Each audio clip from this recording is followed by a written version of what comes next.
Hello, hello, and welcome to Non Sequitur News.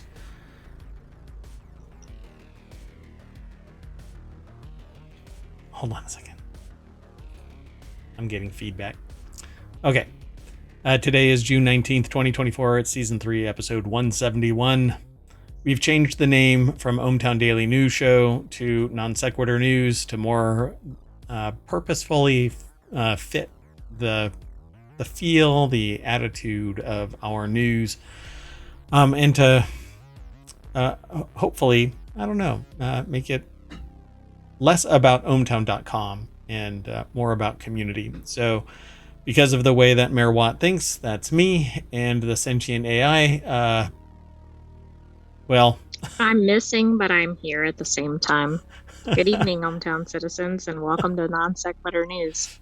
Yeah, I tried to fix everything and I broke it in the process. So the voice you hear is that of the sentient AI from the future. It will be remedied for tomorrow's show. Wow. I didn't even realize Now that you really can't catch me. yeah, the visualizer was gone. There's usually a visualizer right there.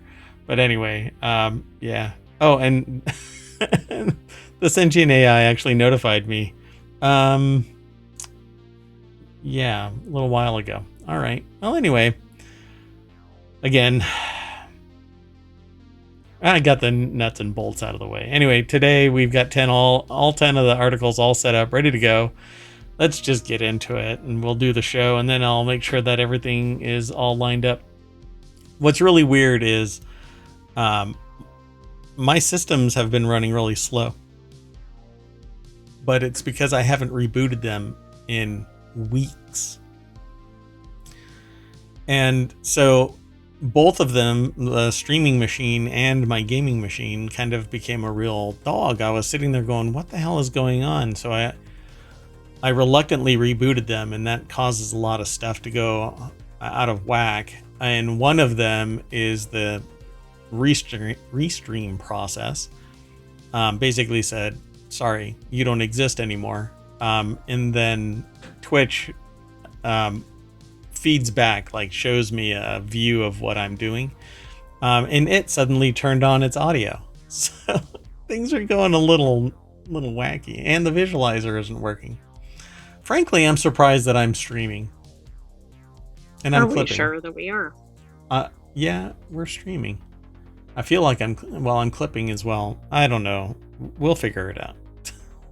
My goodness. Anyway, we've got all 10 articles. The first one is Stonehenge gets tagged by idiots. Then we're going to talk about big business in Bigfoot deepfakes, and then enormous data heist from AMD. Plant of the month is Delphiniums. Apple Pay has been canceled. Fish parents spank fish children. Mystery snail invasion. Z-Man Games sends cease and desist. About meeples. And East Palestine chemicals reach 16 states. And finally, Canadian airline mechanics threaten strike. That and more. And everything is powered by ohmTown.com. Go over, become a citizen. Then you can engage in conversations. You can actually send us links, and we'll include them in our rundown if they fit. We don't just take everything, because we have so many links that go through our aggregation process. You really should go and check it all out. But anyway, go over to ohmTown.com, become a citizen. That's what powers all of the shows, and there's 7 shows now here on in ohmTown. So there's I have to get this right, Non Sequitur News, then Reality Hacker, Wanted, Warcrafters, The Continuity Report, Technology Today, 4-Wheel Tech, and there are 3 more that are planned. I'm hoping to get them all ready, out and about by this Monday. That said, one is going to be Mix War. We're getting that one out. I'm going to get that one out. It might be an odd bird where we focus on music, but we only end up talking about it for a little while until there's enough music being discussed and produced by listeners. But anyway, if you type in NSN exclamation point NSN in the chat, it will pull all of the articles. Well, it's supposed to. Son of a biscuit eater, what is going on? All right, I don't know what's going on. Let's try it that way. No, yeah, I'm trying to focus there. Well, ODNS still works. All right, whatever. So let's get into it. And I'll fix it. So exclamation point ODNS is what brings up all of the articles, and exclamation point pod brings up all of the podcasts, and exclamation point show notes brings up all of the commands that are necessary for you to pull out the show notes for any of the 7 shows that we run. Let's get into the articles. Finally. And that's not working either.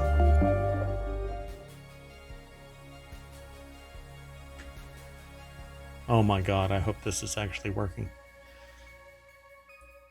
Okay, well anyway.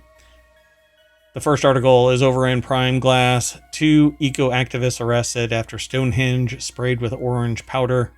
The ancient site remains open to as curators investigate the damage. So, the article is from the Art newspaper. Gareth Harris is the author. And I actually, I didn't watch this live, but I saw this video as it was posted, and this is just the Art newspaper is just one that is reporting on it. So these 2 numbnuts decided to charge up to Stonehenge and then spray. It is powder that I think it is the same stuff that you would use to powder coat something. So it should be reasonably easy to remove, but I don't think that it is hopefully paint. It's not permanent. Right. It says the Just Stop Oil says that protesters used orange corn flour to douse the structure. Orange powdered paint has been thrown at a number of the stones at Stonehenge. Obviously, this is an extremely upsetting as our curators are investigating the extent of the damage. Stonehenge remains open to the public. So Stonehenge doesn't have anything to do with big oil. So why are these dipshits doing that? I don't know. But here we are, right? Stonehenge is the latest cultural landmark to be targeted by Just Stop Oil environmental activists who today sprayed the ancient site in Wiltshire, UK with orange powder paint.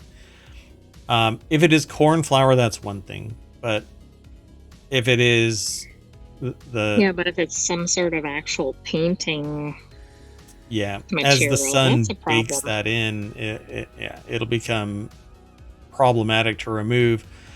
But it could be removed with lasers, but it would, or something scrubbing it potentially, but caustic chemicals or high power technology will do damage to the stones themselves. Changing the very nature of what they are. I mean, if there's any forensic information, if there is any forensic information that is in the rocks themselves, it'll be lost because these dipshits decided to do this. So they named both of the activists because that's what they do. They're heroes for doing this.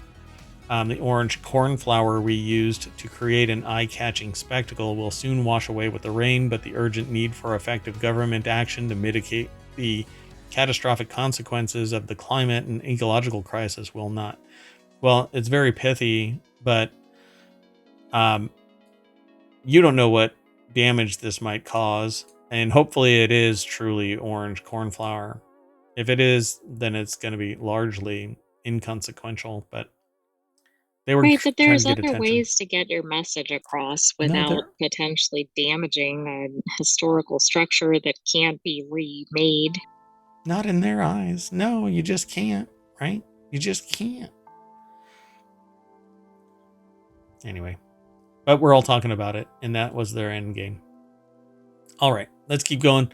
Next article is over in Technology Today. The search for Bigfoot deepfakes. Bumbershoot offers $5,000 bounty in legendary new AI contest. The emergence of the modern deepfake is closely tied to the rise of generative artificial intelligence. But when it comes to videos and images of questionable origin and authenticity, the real pioneer is Bigfoot.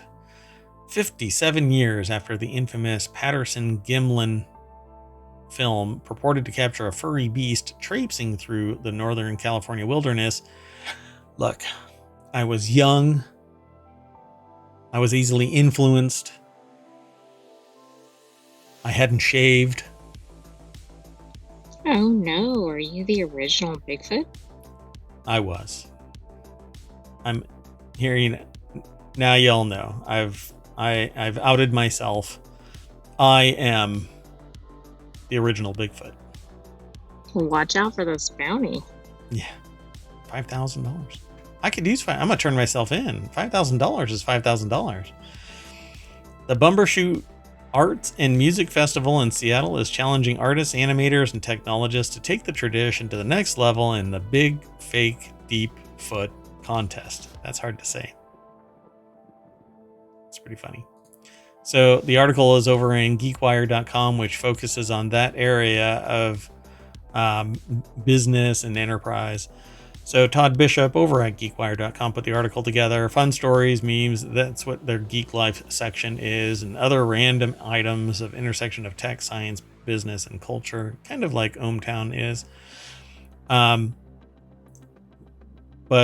Yeah, this, I guess, is Greg Lundgren, Bumbershoot producer and creative director, put this, I guess, marketing effort together to drive traffic to the event Out of Sight Art Fair and Museum of Museums, who signed on with the iconic Seattle Festival last year.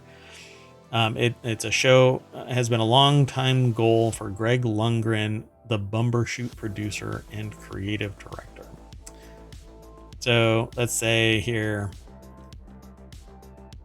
it's a lighthearted twist on an emerging area of technology that is more often source of concern due to potential for deepfake content to contribute to the spread of disinformation and other malicious behavior in politics and society. So why not muddy the waters with AI generated Bigfoot pictures? Because yeah, isn't this kind of like working against the messaging? Kinda. I mean, if you want to sit there and invalidate Bigfoot's existence, then you don't sit there and produce possibly plausible pictures that need investigation to verify that they're legit or not. Do you think this will run into the same problem as that other recent photography contest where the real photo was in the AI category and it got disqualified? Correct. Oh, look. Wow, look. Look at the picture on this video.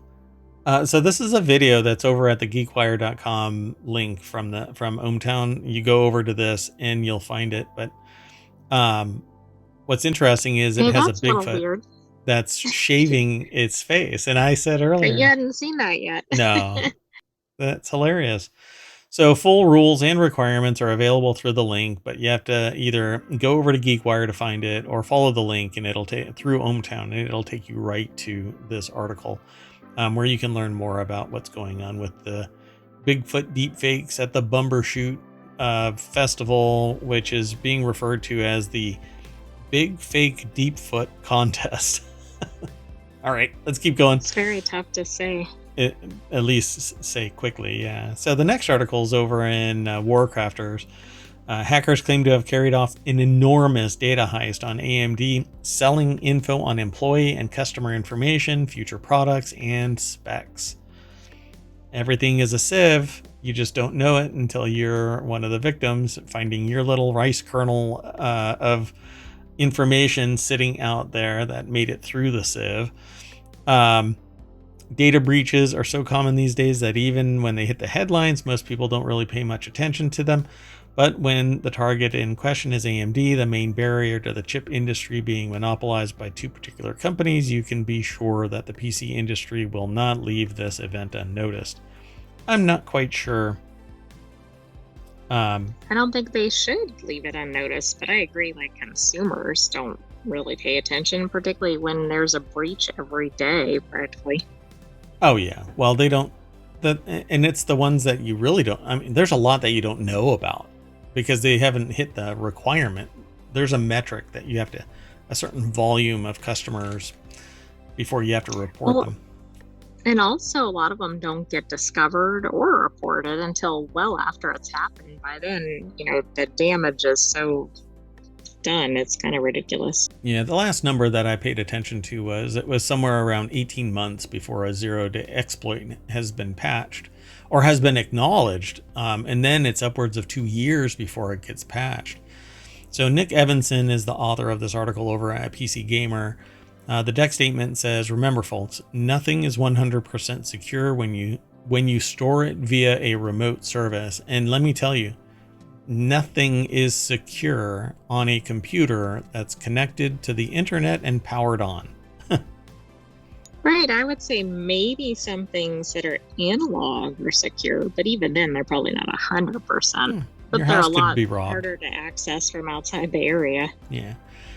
And considering all Windows 10 Wi-Fi enabled devices have to be patched right now because there is a massive exploit that gives arbitrary code execution.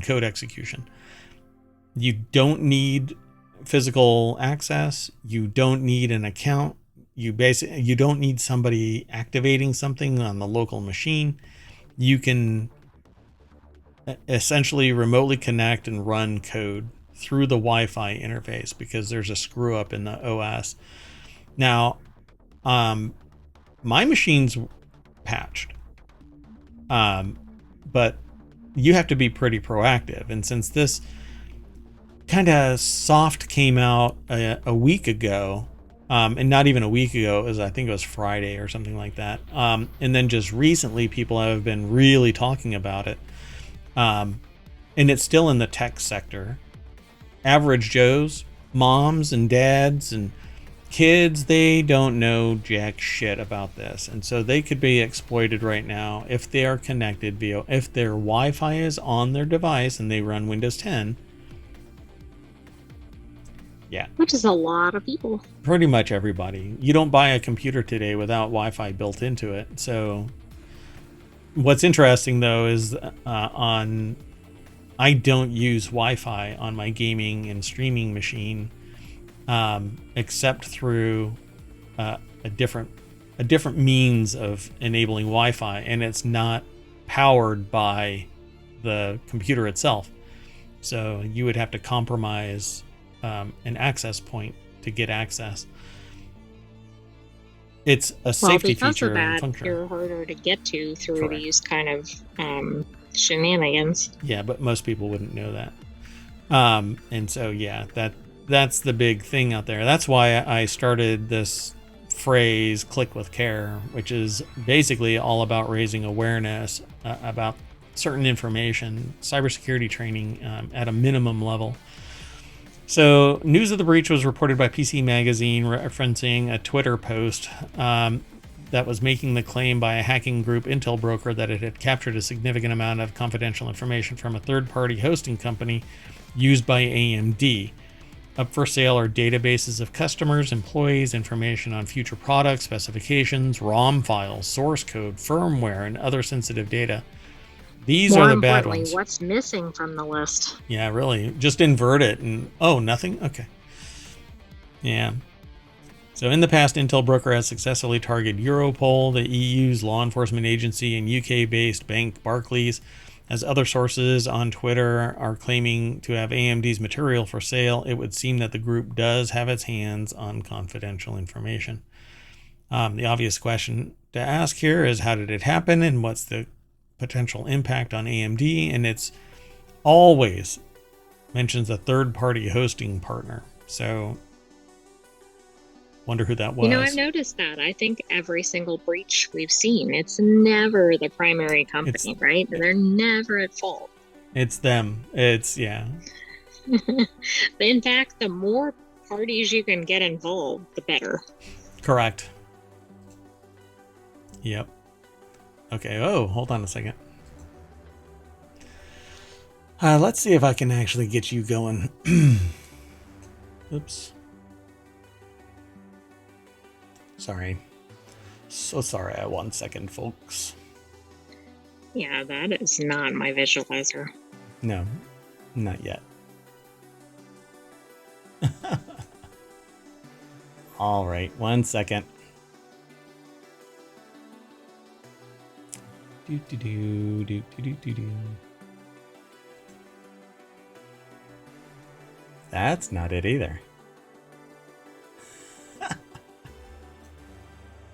There we go. How about that? Hooray, there I am. You still can't catch me, though. No, I won't be able to. Not for a little while. Sorry, folks. I'm trying to get something set up so that y'all can see when the sentient AI is actually working. Ta-da. Okay. You should be operational now. Okay. Let's see. Here we go. There we go. All right, feel folks. much better now. Yep. I feel entire. You're actually whole, huh? All right, let's get on with this. So I'm gonna end up waiting until there is a debrief. Bleeping Computer will probably end up doing a debrief on this, and then we'll end up talking about it a little deeper. But suffice it to say, if this is why I think that the right to be forgotten is a profound policy that needs to be implemented here in the United States. Because the information would be stale. Let's say I buy something from AMD, but I want to end my relationship. It's like breaking up with somebody, right? You grab your box of shit and you leave.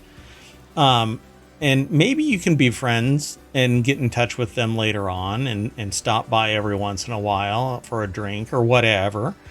I'll buy your goods, that kind of thing. But then if I send you a note and kill my account, I want my account to end, gone, right? It mitigates the potential for my personally identifiable information from being in the live pool of data that would be represented here, right?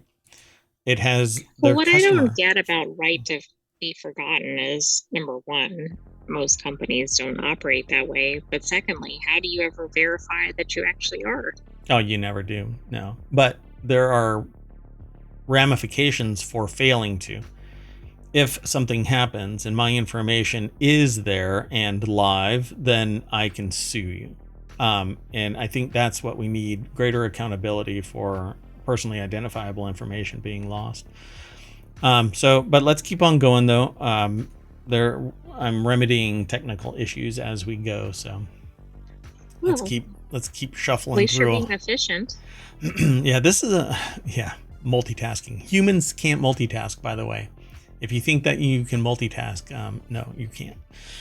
Then you need to check and see what you're failing to do.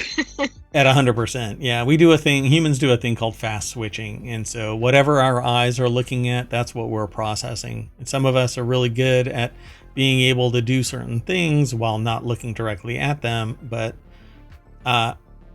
where our vision anybody is, with AR, VR, right, has shown otherwise. Yeah, is our target. Yeah. Where we look is our target and the fundamentals of our attention. So let's keep going though. This next article is over in Greenogram. Plant of the Month: Why Eco-Conscious Gardeners Love Delphiniums. Are you an eco-conscious gardener? I'm not even a gardener, but I do grow microgreens, right? So we here in the mayoral mansion grow our own microgreens. And so like our recovery rate for microgreens is 100%. There's the only thing that is wasted and can be put into compost is the roots. And so we don't get any spoilage because of like bacteria or predation from animals or anything really. Other than the seed not germinating, every seed grows up to its fruition and then we chop it off and eat it. But anyway, so it is eco-friendly, and it doesn't use any manure, and it doesn't waste water, and it doesn't have, there's a lot of benefits to it. So why not spin up something that focuses on being eco-conscious? And that's what Greenogram is. So in that channel is where we aggregate a lot of eco-conscious news. So if you're interested in that kind of thing, you can actually subscribe to just that. That said, when we were going through the news today, I saw this and I said, I think that this would be a neat point to talk about, drive some attention to, because I have no idea why Delphiniums are interesting for eco-conscious gardeners. Nor do I, but I do know that certain plants can really be good for the area, or can be native plants, etc. Yeah, and so they're a little bit more robust, and the indigenous ones actually benefit the soil, and it's more about nature and nurture merged together. So Delphiniums make a great backdrop or border in the June garden, especially when planted alongside foxgloves and the tall spikes of the nectar-rich hyssop. And hyssop is actually, there's something else about hyssop that you can do, and I'm not quite sure what it is now. I forgot. Well, the neighborhood hummingbirds, bees, and butterflies will thank you for this gorgeous plant service to the garden's ecosystem. So let's take a look at this. It's used in bitters. Maybe that's it. That must be it. Yeah. So the Garden Culture Magazine.com has this plant of the month, and they call it Delphinium. The plant this month is Delphiniums. It's written by Jennifer Cole, and so why plant it? It's what I said earlier. The difference is, don't confuse spires of the perennial Delphinium with the self-seeding bushy larkspur, bearing the same moniker. The Royal Horticultural Society explains that perennial Delphiniums are renowned for their rich colors and commanding presence. They flower in early summer, meanwhile, easy to grow annual Delphiniums, consolida or larkspur, are smaller self-seeding annuals that bloom all summer. Do you think we'll ever get away from Latin for plants and animals? No, it's too exciting. It's like casting a spell in Harry Potter, you just wave a wand and poof, Delphinius Maximus, and you've got a large Delphinium sitting in your yard. They say that they're hardy down to negative 20 degrees C and thrive during the cool nights and mornings of early summer. Plant this perennial beauty in a sunny spot in the garden with well-draining soil. They prefer early morning sun and late afternoon shade, but are gracious and will adapt. So, boom. So they're pretty. They'll line your walkway, and you'll make a nice little place for bees to visit. But wasps can go to hell, honestly. But we do need places for our bees, like That's those right. bee bricks. Oh yeah, bee bricks. If you've never heard of bee bricks, you can do a search on ohmTown and you'll find bee bricks somewhere in there. Slugs and garden snails are Delphinium's nemesises. Nemesi? I'm not sure. Anyway, especially in early spring as the new shoots break ground. Sprinkle garlic mixed with vinegar around the base. Really? Why? Is this to ward off like vampires? Yeah, slugs and garden snails are apparently. Yeah. Anyway, and there's a bunch of other information here that you can take a look at. So I don't know. I thought belladonna. It says the belladonna group was loosely branched flowers. It says it's based on 3 groups based on their looks. But I thought belladonna. You thought that belladonna was what? Bad for animals. I thought it was dangerous for animals. Belladonna. Maybe no. That was a tall grass. Oh, you're right. It's actually in the nightshade family, unless it's something else belladonna. Yeah. No, it just says belladonna, highly toxic to domestic animals. Right, but that's not necessarily the same as this. Yeah, they're not actually speaking exactly what it is, the belladonna group. But yeah. Well, I Solanaceae can tell is you, belladonna. yeah, I mean, it is that the Atropa belladonna, which this wasn't Atropa, I don't think. Yeah, they don't really say it up here, right? No, but they said the name of Delphiniums, right? The Yeah. scientific name. Yeah, Consolidae or I larkspur, don't no? think this is the same thing. Okay. Interesting. Okay, well, go over, read that article, come on back and talk shop with us. Let's keep going though. And just like our namesake for the show, Non Sequitur, that's kind of how it is with our articles. We hop from one thing to another, it does not follow. So there's no rhyme or reason to why they're organized. It isn't a top 10 list, it's just areas of interest that Merawat suffers somewhat painfully through because I have 50 channels that are here in ohmTown, all with their own unique topics and a bunch of news sources aggregated into them. Basically, you can hop from one to another. The only thing that has any consistency really is that under one channel is a group of topics loosely attributable to the parent channel. That said, the next article is over in Smack Talk. Apple Pay Later withdrawal, likely because of a law passed in 1968. I suspect that it really just has too much risk, but they say we speculated, and we being the authors, which is 9 to 5 Mac. They speculated at the time that the decision to withdraw Apple Pay Later was probably driven by a desire to get ahead of upcoming legislation, and a piece today suggests that it's actually a new interpretation of a very old law. The Truth in Lending Act was passed in 1968 and grants consumers a number of protections when it comes to credit cards, and Apple Pay Later seems to fall within scope. But I'd go ahead. I suspect it's like exorbitant fees, or like you pay more in fees than you did for the initial purchase, or things along those lines. See, but I don't recall it actually being that way. I don't think that there's large fees for Pay Later, but let's find out. Ben Lovejoy over at 9 to 5 Mac.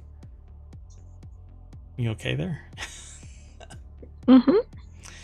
So none of it applied to buy now, pay later. The BNPL loans like Apple Pay Later, but that's changing.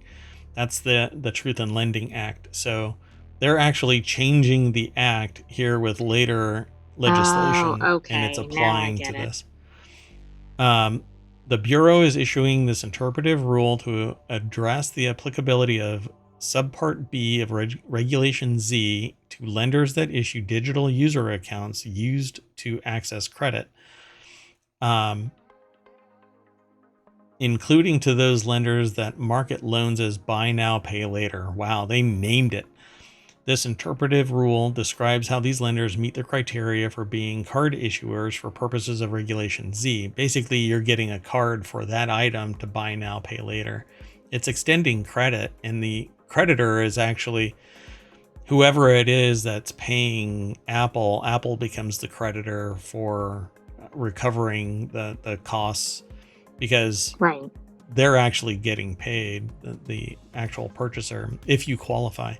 So essentially, this means that BNPL lenders have to be much more careful about their lending decisions. And that's why I said this is more about risk than it is about a regulation change. It is by proxy. So when consumers check out and choose buy now, pay later, they don't know if they will get a refund if they return their product, or whether the lender will help them if they didn't get what they were promised. Regardless whether a shopper swipes a credit card or uses buy now, pay later, they are entitled to important consumer protections under long-standing laws and regulations already on the books. So I suspect if somebody says, I want to return something, do they get their money back? Where does the How does product that actually work, go? Yeah. Right. Where does the product go? Where does the money go? Yeah. And it says here at the very end, it's not that Apple would have engaged in any sketchy behavior, but the decision, if finalized, would have created a lot of paperwork for the company. Yeah. essentially, you know how if you buy something from Amazon, you can go to a local store to return it or drop it in the mail and return it, but it goes back to the originator and I get my money Right, back. it does. But it's still a heavy lift in terms of all the logistics of making it happen. Yep, but it's... And also, they'd have to assume that other companies might follow suit, even if Yeah. they weren't concerned about Apple. Yeah, and with Apple is nothing more than the financial middle person, and they don't want to have to deal with all of the, or like returns and other bullshit. So I think that's what this is about. It's about risk mitigation, because the moment that there's a large group of people returning a product, Apple is on the hook for a large amount of money. I mean, arguably it's not much, but Right. it's still a But burden. it would be like Visa or MasterCard doing that, and they're not, right? Like, it's Right. like the retailers that are involved in that. Right. Yeah, exactly. Interesting. So I thought that it was weird that Apple was doing buy now, pay later anyway.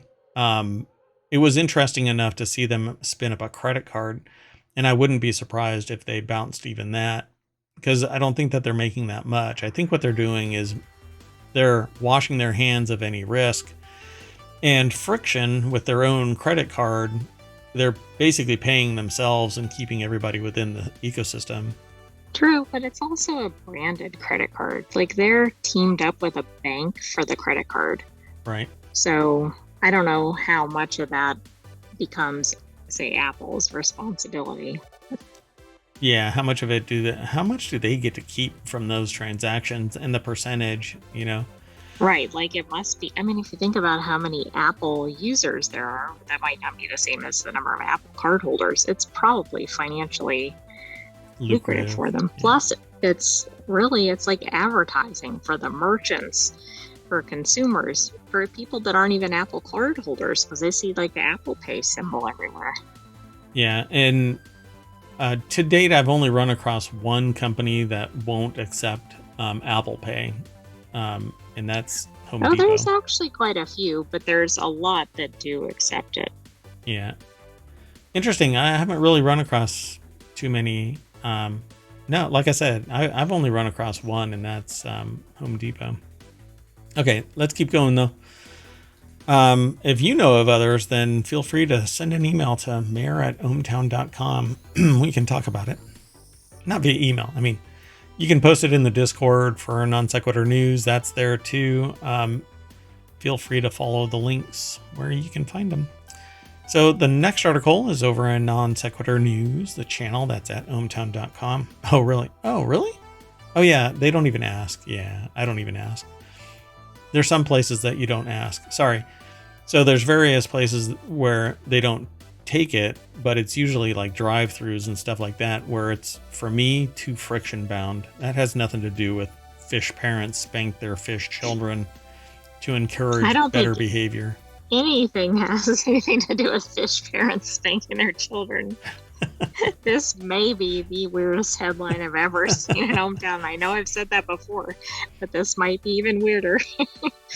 Yeah, this compels us to reconsider the notion of intelligence not only in fish but across the animal kingdom, said researcher Satoshi Awada. So the article is over at newsweek.com, and you know, it's only day 2 of the name change to Non Sequitur News. But if this isn't full of just non sequitur, I don't know what is. I mean, we mid discussion about our mid introduction of fish parents spank their fish children, we were also talking about Apple Pay. See, everything that you're naming is fast food. Okay, but I mean, like, regular establishments are not necessarily, but companies that are really looking forward, I think, actually are adopting it very quickly. Sure. Yeah. But we can try some experiments. Okay, so this article about fish parents spanking their fish children is by Jess Thompson. And apparently it says a species of cichlid, I think it's called. It's not cichlid, is it? It might be cichlid. No, I think it's cichlid. Cichlid? Fish No, it named... looks odd because the way the L and the I appear together. Yeah, so it's cichlid fish named Neolamprologus savory eye. So it's really good. Anyway, It might be. I don't know.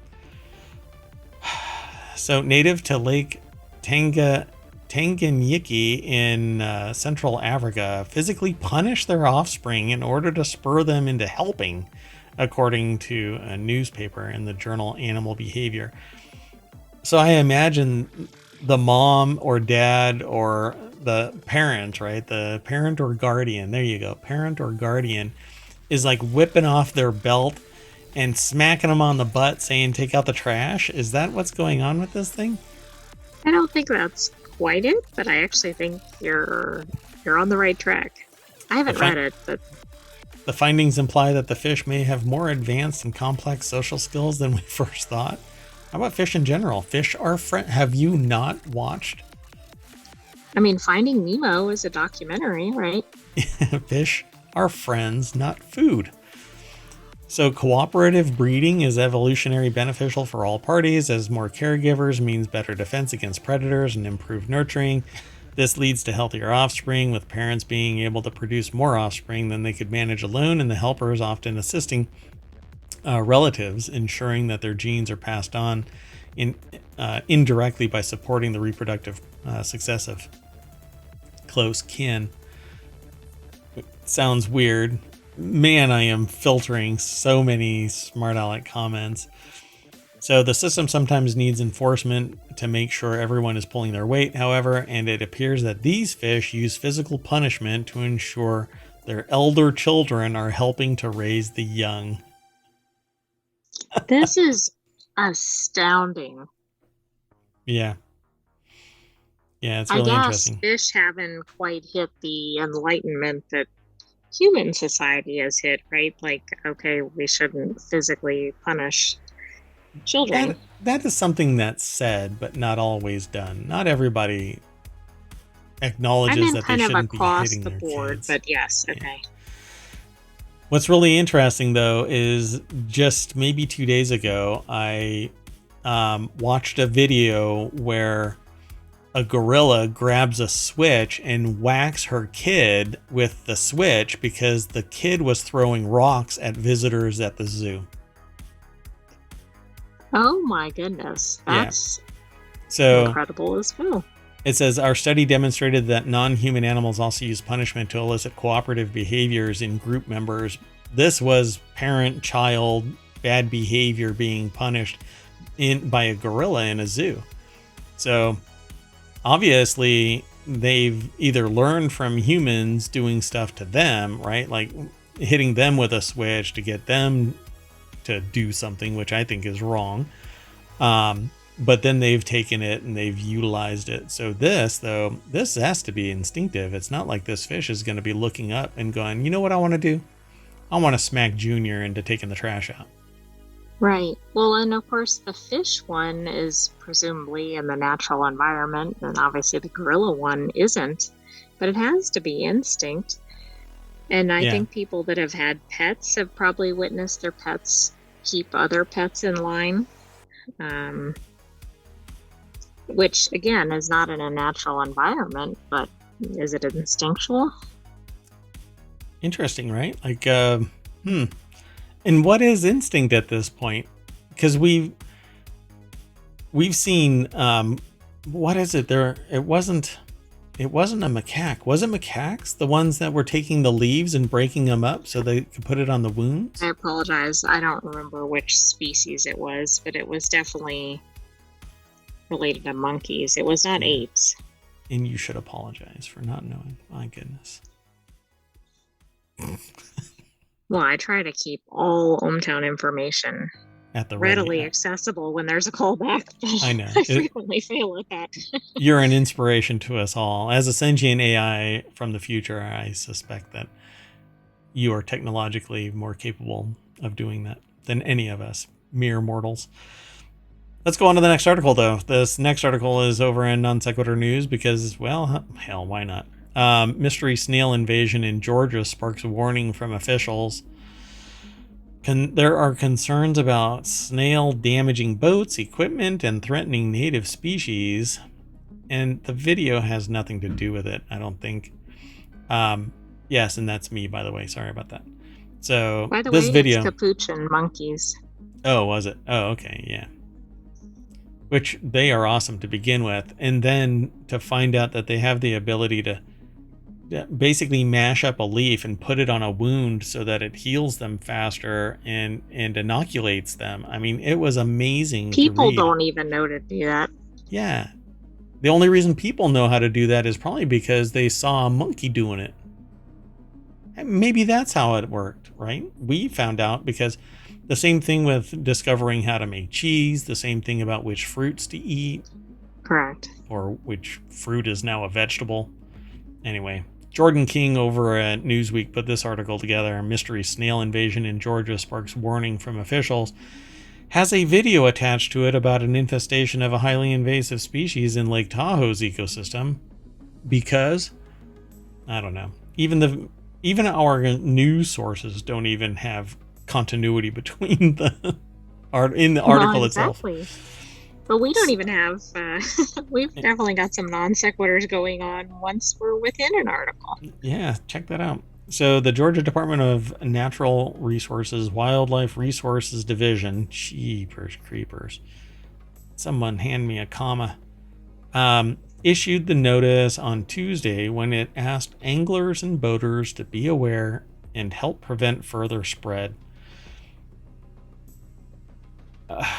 Well, anyway, the species is a member of the genus Sippa angopalladina. There you go, Sippa angopalladina. Also known as the Chinese or Japanese mystery snails. That what? Okay. Anyway, and it has been spotted in multiple bodies in the state. Lake Lanier in Social Circle is just the latest location that the snail has been found in during routine sampling of the water. So they found it in the water. This is not good. I'm having flashbacks to the zebra mussels. Oh yeah, well now, and this is in a completely different place now. So this is in Georgia, Atlanta, Georgia. Oh boy. Which really threw me off about Lake Tahoe. Yeah, me too. Yeah, like I said, why is that even whatever? You just have to roll past it. Scroll. Should be noted, however. Yeah. It should be noted, however, that recent regulatory changes prohibited individuals from possessing live mystery snails within the state of Georgia, regardless of their intended use. So that, criminal activity is always regulated so well that the criminals go, oh, okay, here, let me get rid of these snails. And then they throw them into the lake. Say that to the woman that was going through the airport, I think in Hong Kong, that had about 100 animals on her. Yeah, live animals. Yeah, mammals, like little monkeys and stuff, were like duct taped to her thighs. Like, hey, she squeaked. Why is she chirping? Oh, she's tweeting a lot.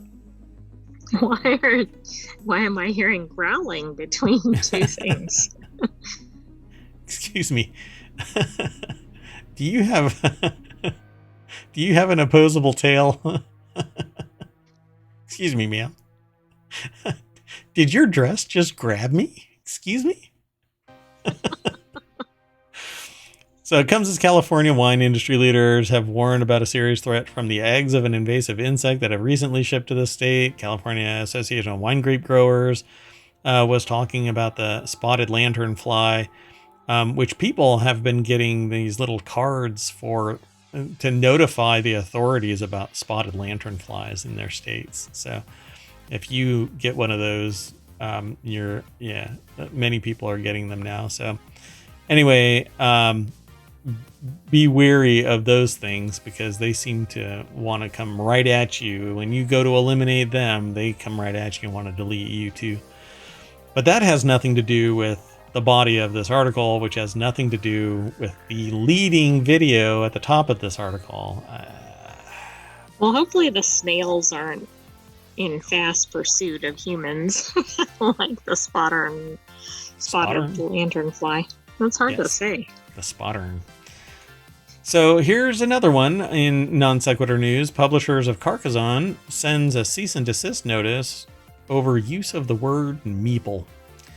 If you're in any way interested in tabletop board games, which I am, in fact, let me take this moment to recommend the Secret Cabal Gaming Podcast. And while you're listening to the Secret Cabal Gaming Podcast, download all 7 of the ohmTown podcasts that are out there right now. If you just do a search for ohmTown, you'll find it, including Non Sequitur News and 6 others on top of it. But the gaming one is called Warcrafters. And the gaming one is called Warcrafters, yeah. But we're not affiliated with the Secret Cabal Gaming Podcast. They're just one that I listen to, and they talk about tabletop board games. Like, not computer games as much. Tabletop games. Anyway, you'll probably hear the word meeple. If you're not, the term refers to a small game piece that represents a player or the player's people to be moved around a board or game set during play. It has become a ubiquitous term in tabletop gaming. This trademark trademark-wise, is referred to as genericide. When a mark is... If you have a trademark and you do not defend it vociferously, vigilantly, virulently, doggedly pursued, everybody who might use it in commercial practice holds up a little piece. The only thing that I have is a lifesaver. Holds up a little piece. The one I grabbed is green. Yeah, that's pretty funny. Look. You know where it's supposed to have been introduced? Huh. Is a 1984 game called Top Secret Spies, but it's suspected to be popularized by Carcassonne. And hate to make this kind of muddier, but it's usually the first to trademark it and use it consistently in commercial practice, not the person who just happened to use it once and then never actually utilize it beyond that. So A Tad Late Department is where this was written in by Timothy Geiner, and they say a tad late, so I presume that this is going to be them believing that cease and desists are a bit late in this. But let's find out. Well, especially since Carcassonne has been around for quite a while, but of course, depending on when this other game was around. See, but if they haven't been using it, right? If this just came out in what year did you say? Well, I didn't say when Carcassonne was released. No, the other one. 1984, I think. Yeah, so if they stopped using it in 85, then they wouldn't be able to pursue the mark, really. They would have to be consistent. So I'm not sure. See, usually I don't think that has anything to do with this. My point is that Carcassonne may not even be the ones with the right to it. Right, but I'm saying that they do. So we'll, like, here. If you're, so they say it has become a ubiquitous term in tabletop gaming, such that it became quite a shock to the company seeking to release a crowdsourced game that the term is actually trademarked, at least in some countries and markets. See, I would find that out before I try and release a game called Meeple. They discovered this fact when they received a cease and desist notice from the publishers of the legendary board game Carcassonne. The company formerly known as Cogito Ergo Meeple received a cease and desist letter from a company at the end of May. In an updated posting on its GameFound page, the company revealed that it would be rebranding as Cotswold Games and its worker placement game Meeple Incorporated as Tabletop Incorporated. Which that actually poses a little bit of a problem too in some things, because you're not allowed to use Incorporated for certain purposes, and it might cause problems here in the United States. Possibly.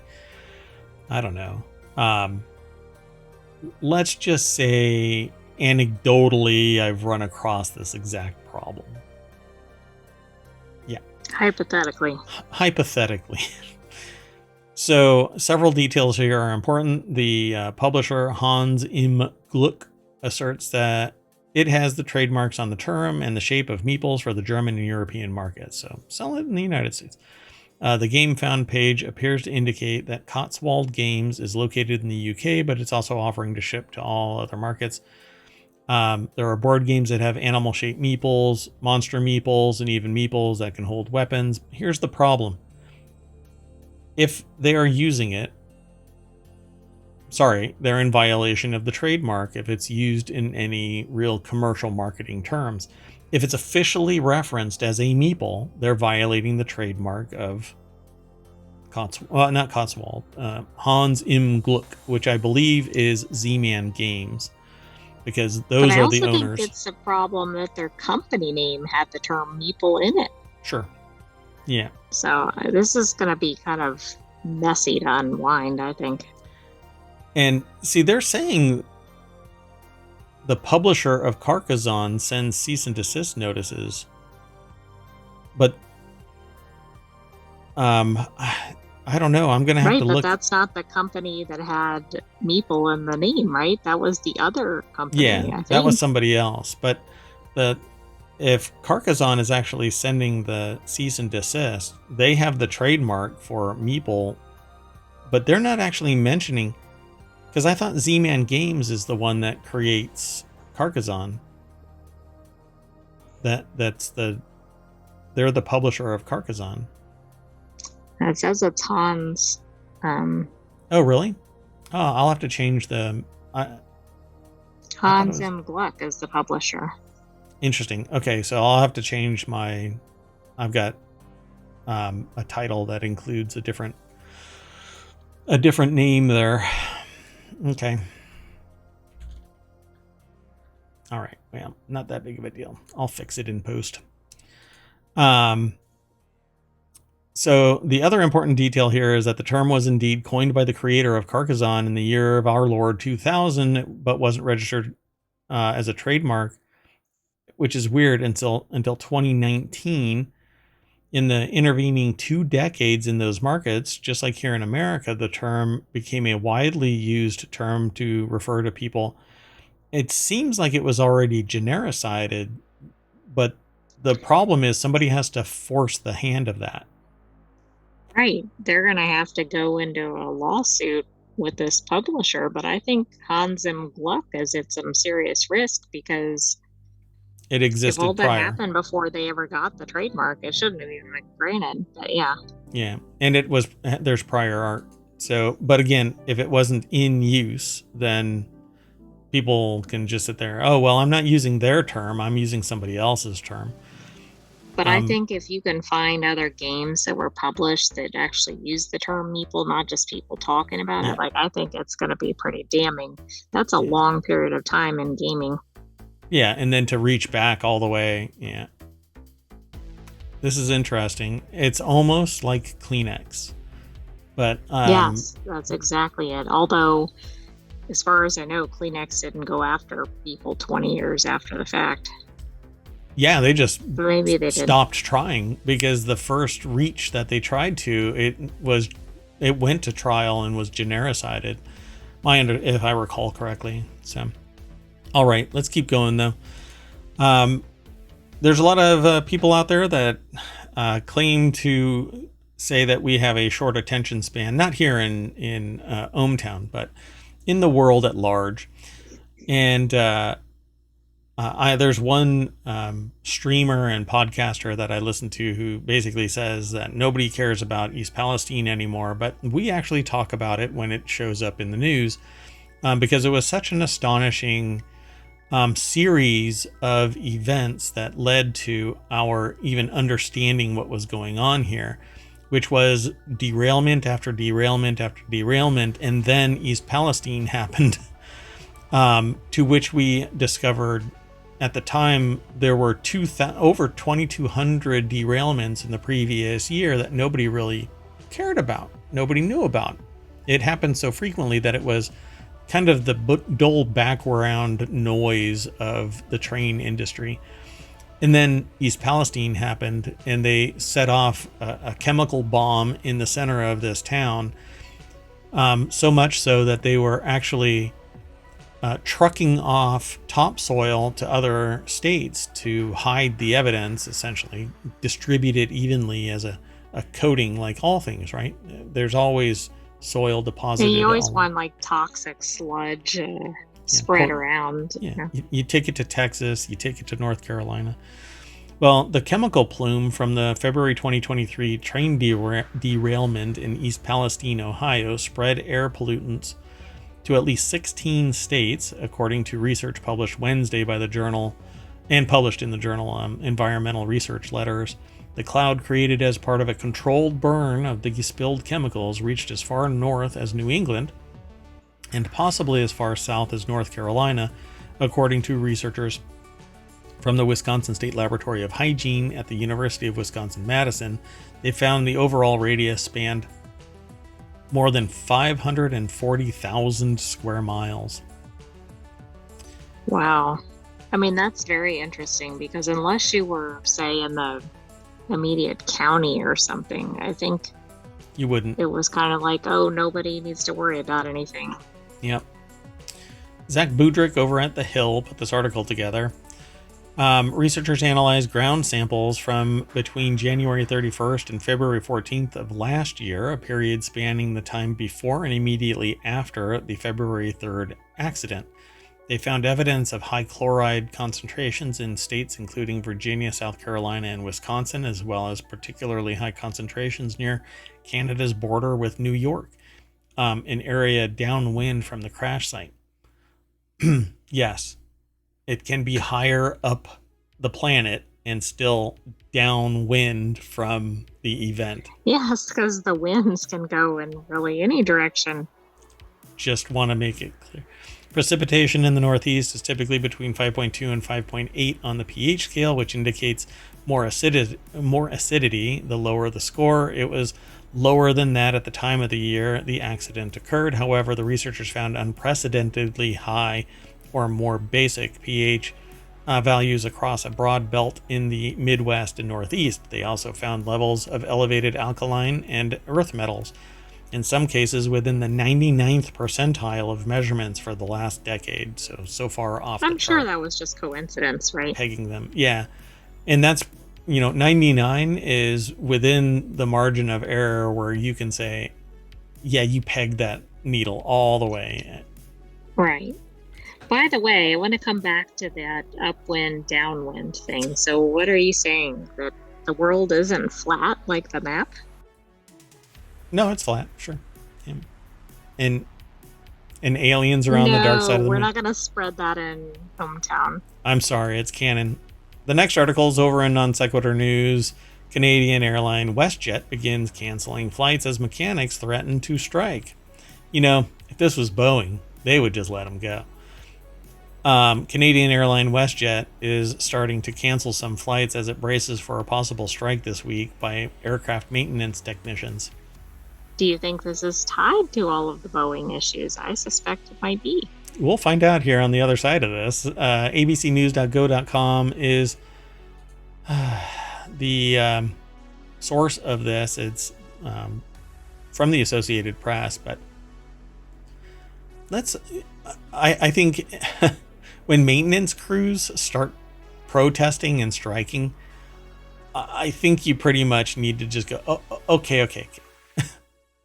Let's find a happy you win and we accept kind of a situation here. Exactly. You don't want them to be upset. And also, it doesn't seem to me that they would be the first group to strike. Right. Like, they probably are trying to do their jobs well and they realize the necessity of it and whatever. The other thing is, when we see one of these, what happens? Others follow. Correct.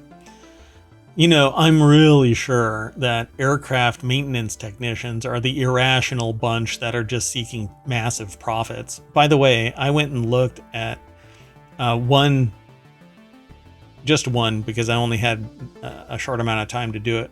But I knew that this article was coming, and I wanted to go and look at the profits of a company. And so I pulled up a random company, one just off the top of my head. And for every preceding year prior to 2021, they had $5 or more billion in profits. Profits. Wait, what? One company, one airline. Yeah. For the duration out of 10 years. Right, so think about that across the industry. No, I'm sorry. I think it was 20 years. Out of the 20, I'm going to have to look again. But there were at least 15 years where there were $5 or more billion. The top of the number was 8 billion in profits.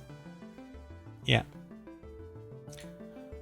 So profits are after everything is accounted for, folks. So this is stuff that went into the kitty of the company and into the C-suite and stockholders' valuations of the company. So when the pandemic happened and they took a hit of, let's say, $10 million, not only do they get federal compensation, right? They get offsets, but the massive tax write-off, yeah, they didn't really suffer, but now... No, they didn't. And now profits are back up. Maybe somebody did, but I don't think it was corporate. Correct. Yeah, it was not corporate. It was everybody flying and all of the pilots and all of the ground crews, everybody that was suffering because of the pandemic. We all suffered together, but greedy bastards. Air traffic controllers, like everybody associated with it, perhaps. Yes. Even sometimes the pilots. Yes. So WestJet and the Aircraft Mechanics Fraternal Association are locked in negotiations for an initial collective bargaining agreement covering about 680 mechanics. Earlier this week, WestJet asked the Canadian Industrial Relations Board to order both sides into binding arbitration. The union responded by notifying the airline of its intention to strike as soon as Thursday, so tomorrow night, unless the company returned to the bargaining table this week in Calgary. Okay, so if people don't care about the strike, they might care about the airlines shutting down, because that's what's going to happen. Yeah. So they've canceled 20 flights, or 4% of its schedule, after canceling 5 flights Tuesday, according to tracking service FlightAware. So they're like slowly rolling out. And those 20 flights have already affected 6,500 passengers. They're going to cancel 40 flights from Tuesday through Wednesday. Oh, no. Well, I mean, think about it, right? There's going to be a flight to from, and then that from to somewhere else. Yeah, the daisy chain. Like it starts. Yeah, exactly. Wow. So I guess this is the union version of the butterfly effect. You made one bad decision, folks, and now the financial hit is big. The reputational hit is big. They cannot be asking for so much that you're going to be put out of business, but you're going to have to spread the wealth and benefit of your success on the very workers that are making it possible. Without aircraft maintenance technicians, you're screwed. I think if they were smart, they'd put out their demands, because if it's like other ones we've seen recently related to transportation, demands haven't been very unreasonable, right? It's like things like safe working conditions. Yeah. So just to put this in perspective, they said that the company's most recent contract offer would have made WestJet maintenance engineers the highest paid in Canada and raised their take-home pay by 30 to 40% within a year. Well, here's the kicker. And I haven't done this. I want to go look at the profits. So the bottom line, at the end of the day, WestJet's profits over the last 15 years, and find out how much WestJet maintenance engineers play the role in keeping your goddamn planes in the air. And I'm going to guess that it's worth 30 to 40%. I don't know that part, but I will tell you that between 2011 and 2020, they had revenue of 1.3 billion. Now that's not profit. Right. Yeah, I'd have to pull their numbers, but it'll take time. We don't have it right now. Because I gabbed for 15 minutes prior to the show, like actually going. So we're running a little late. Well, yes, but we had some technical issues at the beginning too. Yeah. I'm telling you, my next flight is going to be rough. But I thought that about trains too, and there aren't any trains on the ground anymore either. They're all falling off of the track. They're allergic to their tracks. No. Yeah. They have the equivalent of hay fever, and they sneeze and fall off the track. Oh my God. Anyway, we're going to take a puddle jumper and fly from the 10th article back to the welcome sign. Yay. Oh, and look, in a fit of irony, Jet Lag, the game, team breaks down season 10's finale, Airport Twist, and the Desert Power Effect, which I've no idea at all what I just said. Because I don't know what that shows. No idea. Season 10 of a show that I have no idea exists. You know, okay, the sentient AI from the future said that I could refresh it, but risky click every day during live shows. Well, that's it, folks. That is it for June 19th, 2024. Thank you very much for hanging out in chat. And if you're over on YouTube, I'm not quite sure what went down earlier, but thanks anyway. The podcasts are live. The VODs are live for 60 days on Twitch. They always get ported over within 24 hours over to YouTube, as well as the live show staying on YouTube. But because of YouTube's quirks, I make a duplicate show over on YouTube. Let's see where else. I don't know. Don't forget the podcast. There's Discord. Patreon exists. We don't have anything special for Patreon yet, but you do have the ability to support the show through subscribing to ohmTown. And when you are a subscriber in ohmTown, these initial 7 shows are all included, and I don't have plans for breaking them all out. There's some places that are like, well, we've got 15 different shows, so we're going to break out this show and that show and all of that kind of stuff. I don't have plans for that, so feel free to support the show wherever you can. Follow us here on Twitch. We really love doing live shows. And since we've moved over to YouTube as well, you can follow us over there. That's a growing community. Yeah. I need to start posting more in Discord and the shorts. There is a TikTok, but we really don't do much, although still get followers there. That's weird. Anyway, thanks a lot. I am Mayor Watt, and the sentient AI is barely visible on the screen. Look, there's only like one neuron. You're not processing it. Why is that? Yeah. Well, I know why, but I'll fix it. I'll have to do it later. Because I broke it. Anyway, that's it. You want to say goodnight? Good night, ohmTown citizens. Thanks for joining us for Non Sequitur News. Oh my gosh. Day 2 complete. Non Sequitur News. Woohoo. All right. See you tomorrow, 8 p.m. Eastern.